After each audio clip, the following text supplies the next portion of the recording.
হাজারে হাজারে মানুষ, অবসরপ্রাপ্ত সেনারা এবং রাষ্ট্রবাদী জনগণ ভারতবর্ষের জাতীয় পতাকা নিয়ে তারা বন্দে মাতরম মন্ত্রের মধ্য দিয়ে এখানে রাষ্ট্রবাদের জাগরণ ঘটিয়েছিলেন। আমি সৌভাগ্যবান, সেদিনকার কর্মসূচিতে আমি ছিলাম। আজকে আমি এখানে এসেছি, আগামী এপ্রিল মাসের মধ্যে রাজ্য বিধানসভার নির্বাচন হতে চলেছে।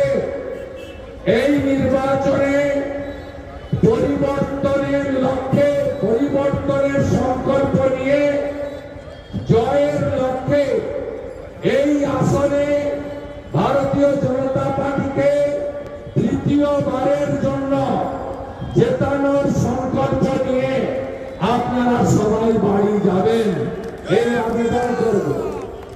কেন